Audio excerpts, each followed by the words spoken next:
सतगुरु महाराज की जय, प्राणनाथ प्यारे की जय।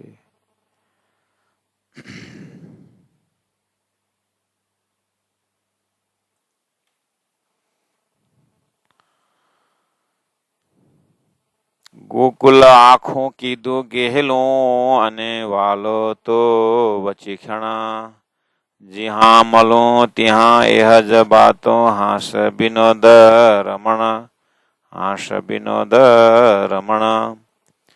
हवे लीला कहूँ केटली अलेखे अति सुख, वर्ष 11 वर्ष 11 वासनाओं सो प्रेमे रम्या सनमुख, प्रेमे रम्या सनमुख।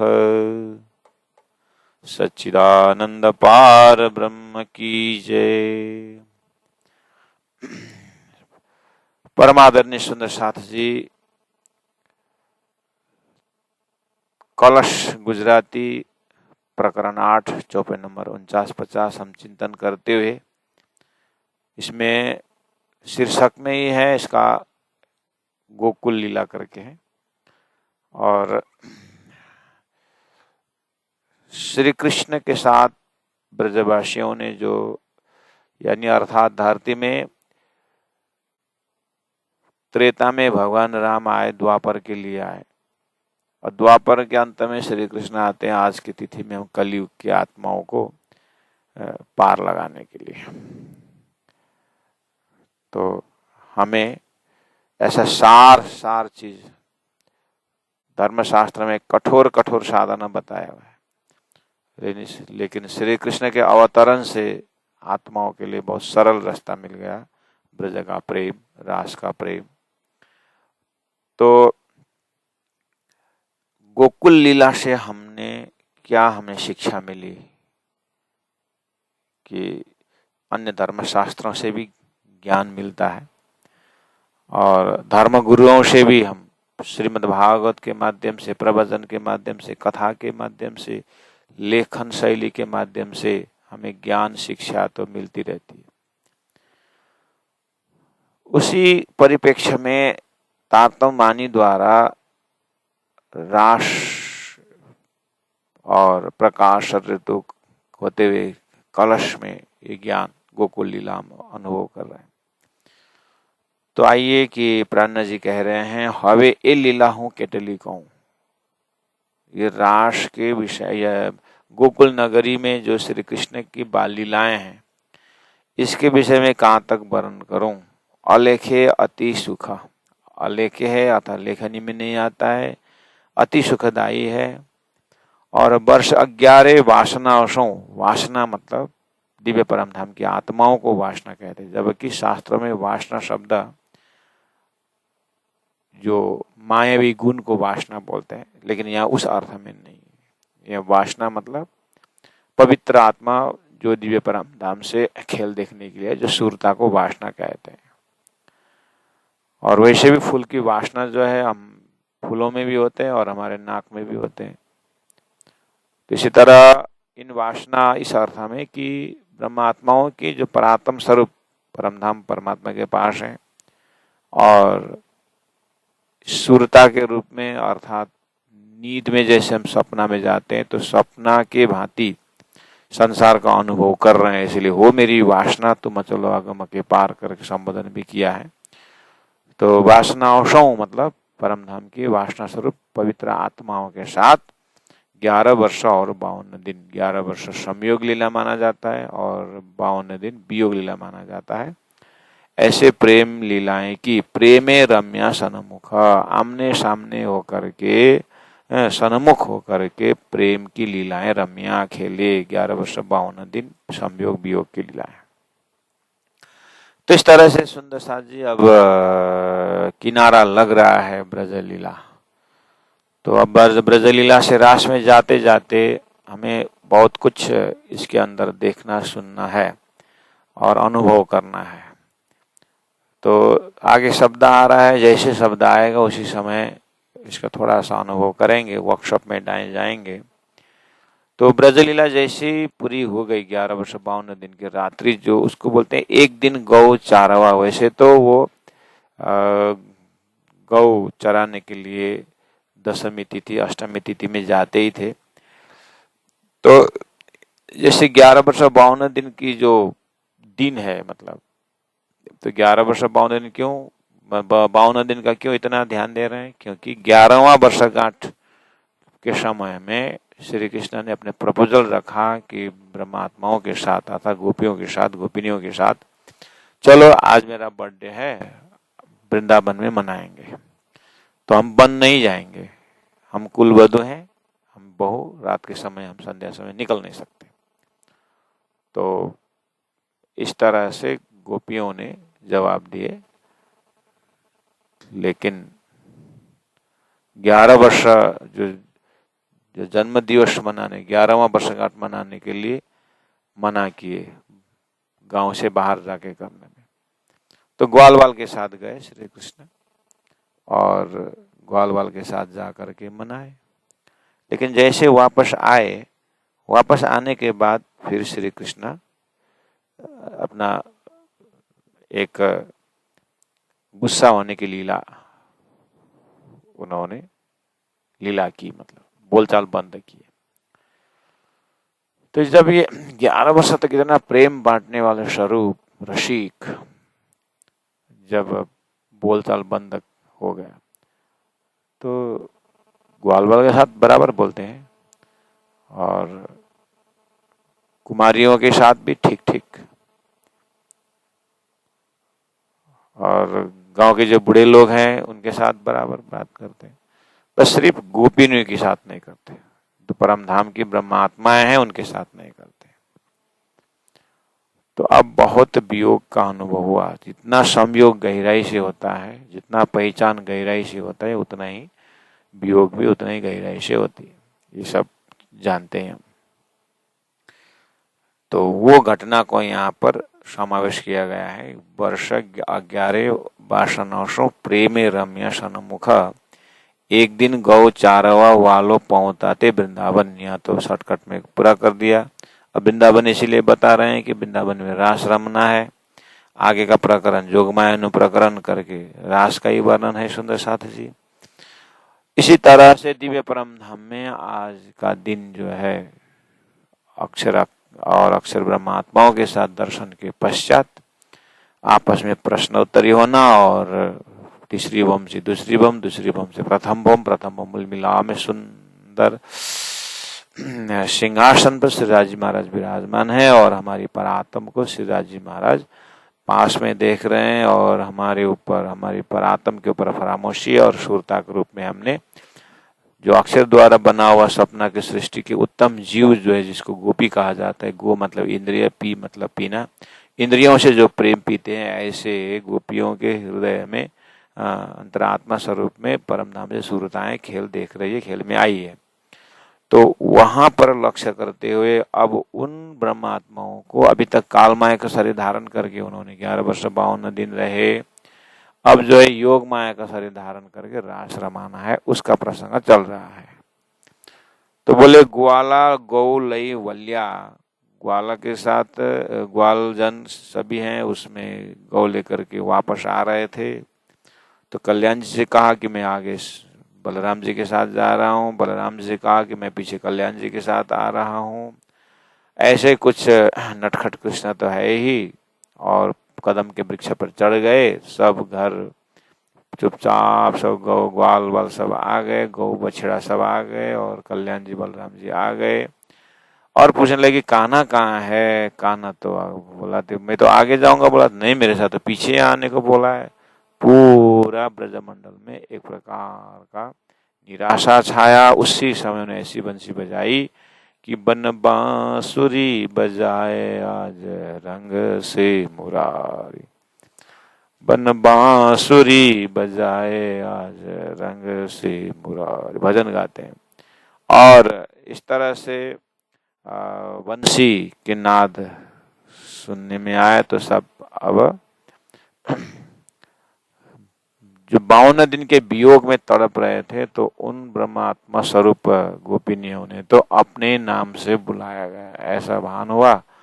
अब सब वहां से दौड़ के वृंदावन जाते हैं, जो चीज रास ग्रंथ में बहुत डिटेल में व्याख्या कर चुके, इसलिए यहाँ पर दानी ने भी व्याख्या नहीं की है और हम भी उस व्याख्या तरफ नहीं जाएंगे। यहाँ जो चौपाई में जो भाव आ रहा है उसी को ही हम हृदयंगम कर रहे हैं। तो चलिए अब ग्वाला गौ लई बलिया पक्षी जोगमाया उत्पन्ना, और जोगमाया का ब्रह्मांड उत्पन्न किए। तो ये जो आज का अक्षर ब्रह्म ने जो देखा हुआ है, जो ब्रह्मांड सपना का ब्रह्मांड को एज इट इज हैंग करके रख देते हैं। अब योग माया का शुरू होता है और योग माया में रास प्रारंभ होता है। रास प्रारंभ होने से पहले उथला का प्रकरण होता है, फिर वृंदावन का दर्शन कराया जाता है, पेड़ पौधे का बारीकी व्याख्या रास ग्रंथ में किए हैं, उसके बाद रासलीला प्रारंभ होती है। तो ये वाली चीज आगे के प्रकरण भी आ रहा है और पहले रास ग्रंथ में भी धनी ने वर्णन कर चुके हैं। तो आइए सुंदर साथ जी, उसके बाद धनी ने कहा 52 चौपाई में काल माया में रामत एटाला लगे प्रमाण। तो बंसी बजना और उसके बाद गोपिनियों को दौड़ना, यहाँ तक शास्त्र में प्रमाण है। एटाला लगे प्रमाण काल माया में रामत। उसके बाद ब्रह्मांड नो कल्पांत करी। उसके बाद अकालिक महाप्रलय में ये जो काल माया का ब्रह्मांड है उसको नाश भी बोल सकते हैं, निष्क्रिय भी बोल सकते हैं, तिरोहित भी बोल सकते हैं, हैंग हुआ भी बोलते हैं, जो भी है ये ब्रह्मांड को अक्षर का जो सपना के वृत्ति से बनाया हुआ जो ब्रह्मांड है इसको एज इट इज छोड़ देना। अब सब जैसे जैसे हम रात को सोते हैं तो ब्रह्मांड तो नाश नहीं होता है, ब्रह्मांड वैसे ही रहता है, लेकिन हमारी जो है उससे कोई रिएक्शन नहीं होता है, उसके साथ कोई ट्रांजेक्शन नहीं होता है, क्योंकि हम नींद में सोए पड़े रहते हैं। तो ऐसे ही अब नारायण सृष्टि से कोई तादात्म्य नहीं है इन ब्रह्मात्माओं को, ईश्वरीय आत्माओं को।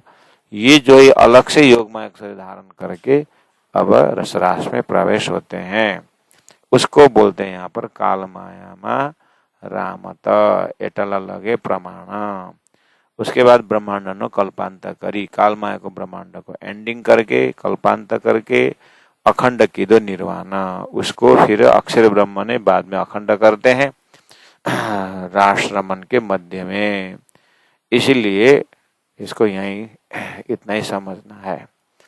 उसी को जो अखंड की दो निर्वाण अक्षर ने जो अखंड किया था उसी को सदा लीला जे ब्रजनी आबिद कही तेहतनी, इस तरह से इंद्रावती आत्मा के अंदर से मुखारविंद से जो वर्णन हुआ वो अक्षर के अंतस्करण में जो अखंड लीला है उसमें से ये वर्णन हुआ है। सदा लीला जे ब्रजनी आबिद कही तेहतनी, हवे रासनो प्रकाश कहूँ। अब आगे जाकर के मैं रास के विषय में प्रकाश डालता हूँ। ये शोभा अति घनी, यहाँ पर अंतरात्मा की प्रेममय शोभा, समर्पण की जो शोभा है और लीला की जो शोभा है वो बहुत अपरम अपार है। आत्मा को बहुत कुछ फायदा मिलता है, आत्मा को अपनी लीला से जाग जाती है, इस तरह से समझा रहे हैं। तो प्यारे सुंदर साज, इस तरह से अब हम अपने अंतस्करण में ये जो कालमाया का जो ब्रह्मांड है और योग कालमाया, और पहला नंबर तो कालमाया और योग माया में थोड़ा सा रुक जाए हम। कालमाया और योग माया,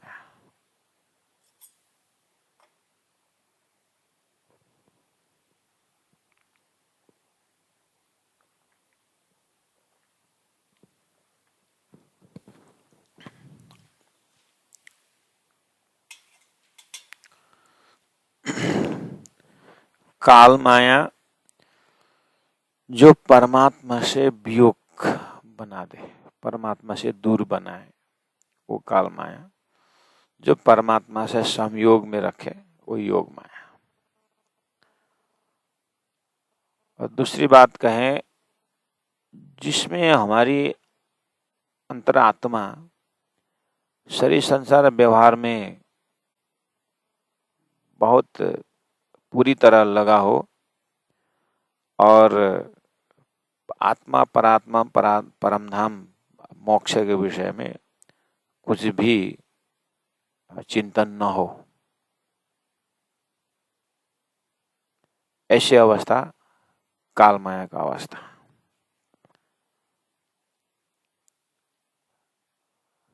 और अंतर से परमधाम परमात्मा के विषय में कुछ भी पता नहीं, लेकिन श्री कृष्ण की जो प्रेम में लीला है इसमें पूरा एक नंबर सदस्य है।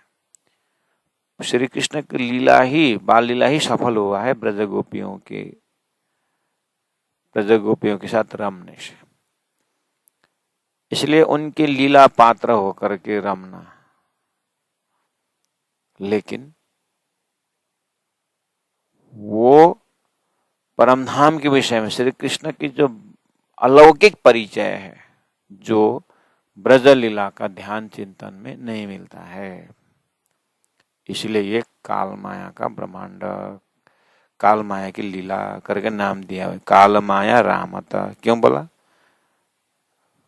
श्री कृष्ण की बातुनी परिचय नहीं है, बस सर्वशक्तिमान है और आपद विपद में यही बचाने वाला है और ये प्रेम स्वरूप है, इनके साथ, इनके बिना हम रह नहीं सकते, यही हमारा सब कुछ है। इस तरह से जो अंदर भावना है उसको बोलेंगे ये काल माया का रामत। इसके कंपैरिजन में योग माया जो आ रहा है आगे, वो योग माया जो है संसार से बिल्कुल दूर है। उस योग माया के शरीर में जब हम श्री कृष्ण के साथ लीलाएं करते, उस अंतस्करण में देखा जाए काल माया का गुण नहीं है। तो वो एक तरफ से उस योग माया। दूसरा इसका विवेचन ये भी है कि इसको स्वप्निक घोर नींद का आनंद बोलते हैं ब्रज लीला को, और आधा नींद आधा जागृत को बोलते हैं योग माया के रास को। तो योग माया का रास में आधा नींद आधा जागृत क्या है कि अपने अंतस्करण में देखा जाए, आधा नींद ये है कि शरीर संसार व्यवहार तो हमने छोड़ दिया, आधा जागृत हो गए, लेकिन आत्मा परात्मा परमधाम के विषय में जानकारी नहीं है, तो आधा नींद हो गया। तो आधा नींद आधा जागृत में रासमंडल कहने का मतलब क्षर ब्रह्मांड भी नहीं और अक्षरातीत में भी नहीं, केवल ब्रह्म के स्वामिनी में बीच का रास्ता निकाल दिया, क्योंकि संसार में नहीं है।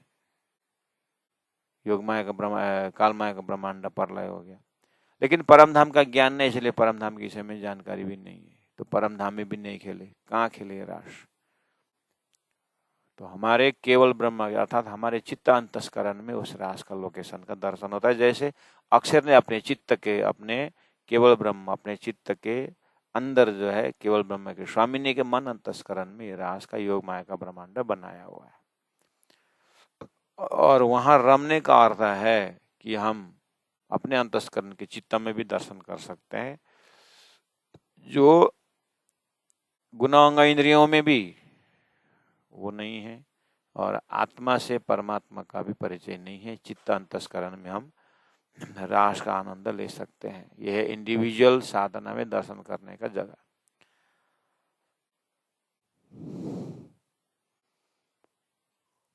तो आइए यहाँ पर क्या बोला कि काल माया में रामता एटल लगे प्रमाण, ये काल माया को ब्रह्मांड नो कल्पांत करी। ब्रह्मांड नो कल्पांत करी मतलब अकालिक महाप्रलय कहा जाता है, जिसमें समय आने से पहले ही ब्रह्मांड को निष्क्रिय कर दिया गया।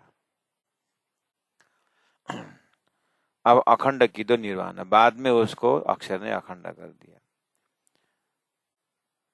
तो प्यारे सुंदर शाह जी, इस तरह से हम अब इस जागने के ब्रह्मांड में हम है, तो ब्रज लीला में ब्रज का आनंद में प्रेम भरमार है, श्री कृष्ण के प्रति पागल है, लेकिन अक्षरातीत के विषय में कोई जानकारी नहीं है, इसलिए घोर नींद में है। तो अब आइए अपने जागनी ब्रह्मांड के अपने हृदय में अगर देखें, ओहो राज्य तारतम के, ये तारतम के योग, तारतम के अंदर ब्रज लीला यानी तारतम का काल माया का स्थिति कैसी होती है। तो ये तारतम द्वारा जागृत होने का समय है, लेकिन एक ही साथ जागृत धनी करेंगे भी नहीं। तो जागने के ब्रह्मांड में ब्रज का अनुभव कराएंगे, कैसे राज्य महाराज कराएंगे। तो जैसे ब्रज में श्री कृष्ण में पागल थे, उसी तरह दिव्य परम, क्योंकि तारतम है, तारतम ने तो एड्रेस नहीं कह दिया कि अक्षरातीत शब्द दिया हुआ है, इसीलिए तारतम द्वारा अक्षरातीत की जानकारी हो गई, मूल मिलाव की जानकारी भी हो गई, पुरंगमल की जानकारी भी हो गई, प्रेम संबंध की जानकारी भी हो गई, खेल देखने के कार्य कारण महाकरण भी जानकारी में हो गई। तो परम धाम पहचान तो हुआ, ठीक है। और उसके बाद ब्रज में श्री कृष्ण में तो पागल थे, लेकिन श्री कृष्ण की बात तो नहीं पता नहीं थी। इसी तरह से जागनी के ब्रह्मांड से राज्य महाराज में पागल तो हैं, लेकिन राज्य की पातशाही और उनके प्रेम के विषय में डूबने का उपाय नहीं करते हैं, तो हमारा अंतस्करण हो जाएगा, जागनी का ब्रज ही हो जाएगा। वो स्थिति वो कालमाया का ही जैसा हो जाएगा। अगर हम थोड़ा सा तारतम द्वारा परमधाम में चिंतन करने लगे, थोड़ा सा संसार से वैराग्य आया हो, और उस वैराग्य का समय जो बचा हुआ है, उदासीन होने के लिए नहीं, संसार से थोड़ा सा चित्तवृत्ति हट गया, और वो जो समय बचता है, वो जो भाव बचता है, वो जो भी बचता है, वो अक्षरातीत में खर्च करने का, अक्षरातीत के लिए ही जो काम जो करें, इस तरह से थोड़ा सा ज्ञान द्वारा अक्षरातीत की बात अगर हृदय में आने लगा, कार्य कारण महाकारण में हम थोड़ा चित्तवृत्ति अगर डूबने लगा, तो वो होता है आधा नींद आधा जागृत। अर्थात आधा नींद है कि हम परम हमको पूरी तरह नहीं समझ पा रहे हैं। तो मैक्सिमम सुंदर साध जो है जागने के ब्रह्मांड में इसी अवस्था में पूरी तरह परम धाम की भी जानकारी नहीं है, और संसार में डूबने का ऐसा भी नहीं है। संसार से भी वैराग्य है, राज्यपति प्रेम भी है, लेकिन बीच में हमारा अंतस्करण वो क्या है, और रास का ही आनंद होगा। आधा नींद आधा जागृत। आधा नींद इस तरह से कि परम धाम का महाकरण पता नहीं, आधा जागृत इसलिए कि संसार को हमने धक्का मार दिया है, संसार से हमारा वैराग्य है, संसार प्रति आसक्ति नहीं है, लेकिन राज्य के परिचय में आस्था तो है, लेकिन पूरी पहचान नहीं है। तो यही जगह है जागनी ब्रह्मांड का, जागनी का रास भी। अब जागनी का इंडिविजुअल ब्रज, इंडिविजुअल रास का दर्शन करके अंतिम में जैसे श्री कृष्ण अंतर ध्यान के पश्चात अक्षर हुआ, अक्षर जय रास खत्म होने के बाद हम दिव्य परमधाम में जगने के बाद पूरी तरह तंद्रावस्था में हम रहे। इसी तरह अब जागने के ब्रह्मांड से तारतम द्वारा तंद्रावस्था में नहीं रहने का, बिल्कुल जग जाने का, अर्थात परम धाम के अंदर राज्य के अंदर क्या क्या चीजें बीते, क्या क्या बातें बीत रही है, सब कुछ दर्शन होना जागने का रास हो जाता है। अर्थात जागने का रास से भी और आगे पूरी तरह परम धाम के स्वरूप का दर्शन होता है। तो अपने जीवन के अंदर ब्रज का भाव, रास का भाव, जीवन के अंदर जागनी रास का भाव, हक्की स्वरूप का भाव, इसी का नाम असतमा सदगमय तमसमा ज्योतिर्गमय करके पहले बोल रहे थे। वो भी शास्त्र में, इसलिए शास्त्र भी न कौन माने, इसलिए जिन जान शास्त्र में नहीं है, शास्त्रों में कब सब कुछ। प्राण जी ने शास्त्रों के मान्यता को बहुत सम्मान दिए हुए हैं, इसीलिए ये भी असतमा सदगमय है। असत सरी संसार से वैराग्य होकर के सत परमधाम के लीला में मस्त रहने का, यह है जागनी का रास। तो कालमाया रामत एटला लगे प्रमाण ब्रह्मांड नो कल्पांत करी अखंड की दो निर्वाण। अब सदा लीला जे ब्रजनी आबिद कही तेह तणी। श्री ये ब्रजरास, ये जो रास ब्रज लीला को अक्षर ब्रह्म ने अपने केवल ब्रह्म के सबलिक ब्रह्म के बुद्धि अंतस्करण में अखंड किए। तो सदा लीला जे ब्रजनी, ब्रज का लीला सदा अखंड हो गया। आबिद कही तेहतनी, इस तरह से उसके विषय में कहा गया है, अखंड ब्रज के विषय में। हवे रासनो प्रकाश करूं, अब मैं रास का प्रकाश करने जा रहा हूँ। पहले भी रास किताब में प्रकाश किया हूँ, लेकिन सुंदर साथ भूल गए होंगे, करके फिर 2 बार 3 बार जो है करते रहेंगे। ये शोभा अति घनी, रास की शोभा बहुत ही आनंददायी है, मंद मंद चंद्रमा का आनंद है, उजाला है, और संसार का कोई टेंशन नहीं है, न मर्यादा का कोई डर है। त्राट करे तटका करिया, संपूर्ण टुकड़ा करके निकले हुए हैं। इस तरह से रास का शोभा, रास का आनंद वर्णन करने जा रहे हैं।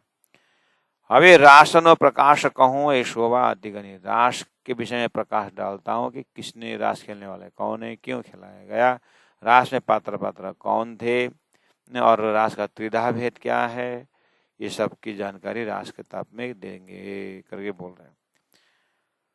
तो वली ज्योत झाली नव रहे, बीजो भेदियो आकाश, तत्छिन लीजो त्रिजो ब्रह्मांड, जी हाँ अखंड रजनी रास। अब रास तो तारतम क्या देख रहा है कि ब्रजलीला का अखंड भी हो गया, रास भी अक्षर ब्रह्म अखंड करेंगे। तो अब यहाँ अखंड शब्द झाली नव रहे, चौपाई नंबर 54 में, वली ज्योत झाली नव रहे, मतलब तारतम का समझ को अब वहां पर वहीं पर कंट्रोल नहीं होगा, वहीं पर उसको पकड़ के नहीं रहे, झाली मतलब पकड़ना, उसको वहीं पर पकड़ के नहीं रख सकते। इसका उजाला इतना आगे गया कि ओहो रास भी अखंड हुआ है सबली के महाकारण में, और उस रास से कहाँ से आके खेले यहाँ, तो परम धाम से आया। अरे परम धाम कैसा है, उसका भी ज्ञान इतना गहराई में हो जाएगा, फिर तो क्या हमारा अंतस्करण माया में पकड़ नहीं रहेंगे, रास में पकड़ के नहीं रख सकेंगे। और बीजो भेदियो आकाश, दूसरा आकाश भेद करके, अर्थात ये जो शून्य मंडल संसार से बाहर निकलते हुए अक्षरातीत के महल में प्रेम ऐसे का बरतद वहां पहुंच परम धाम पहुंच जाएंगे। तो बीजो दूसरा भेदियो आकाश भेज दिया, मतलब उसको पार कर दिए, अर्थात ब्रजरास अखंड का पार कर दिए। ब्रजरास अखंड किस तरह से करके संसार में उत्तर नहीं था, उत्तर के साथ अवलोकन भी करा दी। तत्छिन लीदो तीजो ब्रह्मांड। उसके बाद रास के बाद जो है, जो धामधनी ने अपनी परात्म को तंद्रावस्था में उठा दिया, इसको बोलते हैं कि तत्छिन लीजो त्रिजो ब्रह्मांड। तो वो जैसे ही श्री कृष्ण ब्रजरास करके उनका ये कालमय का शरीर उड़ जाता है, और उनके अंदर जो द्विभुज वाला स्वरूप श्री राजी महाराज आए थे, तो वो राजी महाराज का दर्शन जैसे ही तारतम द्वारा होगा, तत्छिन लीदो त्रिजो ब्रह्मांड। अब वो जो रसरास लीला के पश्चात 11 वर्ष 52 दिन की रात्रि होती है, लेकिन वहाँ वेद ऋचाओं ने दर्शन करके फिर वेद ऋचाओं का रास रमना जो 6 महीने रात्रि करके शास्त्रों में कहा गया है, तो वो तो यही संसार के ब्रह्मांड में ही, दिल्ली के बगल में जो अभी मथुरा वृंदावन करके बोलते हैं, वहीं पर 6 महीने का रात्रि प्रतिबिंब रासलीला रमा जाता है, जिसको वेद ऋचाओं की लीला करते कहते हैं। तो अब इन्हीं विवेचनों को देखते हुए तारतम का ज्वाला जो है, तारतम प्रकाश का जो लक्ष्य है, वो सीधा परम धाम होता है। तो तत्छिन लीदो त्रिजो ब्रह्मांड, जी हाँ अखंड रजनी रास। अब यहाँ पर अखंड रात्रि रास, कैसे अखंड, अक्षरातीत का प्रेम यहाँ प्रकट हुआ, और धामधनी आए, और धामधनी अक्षरातीत से आकर के प्राणनाथ जी के स्वरूप में रह करके इस तरह सारा भी अपने लीला, ब्रज श्री कृष्ण होते समय अपनी लीला रसरास की, अपनी लीला सदगुरु की, अपनी लीला प्राणनाथ जी के द्वारा परम धाम, ये कंप्लीट फिलोसफी देने आए। तत्छिन लीदो त्रिजो ब्रह्मांड, जिया अखंड रजनी रास, जिनस जुगत कौ केटली। उस रसरास में, उस वृंदावन में, उस अखंड योग माया ने कैसी कैसी सुंदर वहां पर दृश्य खड़ा कर दी, पूछो मत। जिनस जुगत कौ केटली, अलेखे सुख अखंड, जोग माये नो निपायो। जोग माया ने इस तरह से निपायो मतलब उत्पन्न, नया ब्रह्मांड उत्पन्न किया, अर्थात पूरी तरह 11 वर्ष 52 दिन की रात्रि का ही समय है। लेकिन ये ब्रह्मात्माओं, ये केवल ब्रह्म के स्वामी ने रम करके परात्म चले जाते हैं। 11 वर्ष 52 की रात्रि का ही समय है। उसको वेद ऋचाओं ने सुगंध पाया था ब्रास अंतर्ध्यान के समय में, और जो अखंड किए थे, तो उन वेद ऋचाओं एक उन्होंने प्रेम का धाम मांगा, प्रेम का स्वरूप मांगा, तो उन्होंने फिर एक इसी संसार का योग माया शक्ति से उन्होंने रास रमाया। वो प्रतिबिंब रासलीला करे, शेर राखे से सार करके यानी अन्यथा चौपाई में कहा है। तो अब क्या हुआ कि वेद ऋचाओं ने खेला हुआ रास, जिसमें शिवाजी महाराज भी उपस्थित हो गए थे, और उसी आज से 5000 वर्ष पुरानी बात है, तो उसी वेद ऋचाओं ने खेला हुआ रास को उसी को रास को वेद व्यासी जी सुखदेव महाराज अन्य भक्तों ने भी रास को देखा है। अभी दिव्य दृष्टि तो देखने का मतलब ये वेद ऋचाओं के रास को है। जो ब्रह्मात्मा ने खेल के रास में, वो तो उनके साथ ही गए, वो तो परम धाम में ही आनंद ले रहे हैं। और उसके बाद जागनिक ब्रह्मांड 4660 वर्ष में जैसे सदगुरु महाराज का आगमन हुआ, तो परम धाम की आत्माएं भी आ गई, और उन परात्माओं को, उन परात्मा वाले ब्रह्मात्माओं को रसरास का महत्व क्या है और ब्रज का महत्व क्या है, वो बता करके वही कार्यक्रम अभी चल रहा है जागनिक रास में। यही सब कुछ देते हुए हृदय को कार्यकारण महाकारण में पहुंचा रहे हैं और निशंक बना रहे हैं कि अखंडता के विषय में और अक्षर के विषय में हर जगह बहुत सारे विषय तारतम्य निशंक कर देता है। तो बोले ततच्छिन्न की दो त्रिजो ब्रह्मांड जी अखंड रजनी रास जिनस जुगत कौ के टली अलेखे सुख अखंड उस वृंदावन में जोगमाय नो निपायो, जोगमाया ने नया ब्रह्मांड उत्पन्न कर दिए हैं, कोई सुख स्वरूपी ब्रह्मांड। वहाँ तो ऐसा लगता है कि रास मंडल में तो हमारा अंग प्रत्यंग शब्द है, आनंद से भरा हुआ ऐसा समय है, ऐसा रास का प्रसंग है प्यारे सुंदर साथ जी। तो अब जो है योगमाया में प्रवेश होना है, चौपाई नंबर प्रकरण नंबर 9 है। तो आज इतने में दोहराते हुए चौपाई दोहरा करके प्रकरण 8 को प्रणाम करेंगे। उसके बाद फिर कल समय में योगमाया में प्रवेश हो जाएंगे, जो रसरास ग्रंथ में इस चीज को अच्छी तरह से धनी ने वर्णन किया, और फिर भी यहाँ दोहरा करके बोल रहे हैं, उसका भी आनंद लेंगे। कल से जिन सजुगत कहूँ के टली, जिन सजुगत कहूँ के टली, अलेखे सुख अखंड, अलेखे सुख अखंड, जोगमाय नवो निपायो, नवो निपायो, कोई सुख स्वरूपी ब्रह्मांड, कोई सुख स्वरूपी ब्रह्मांड।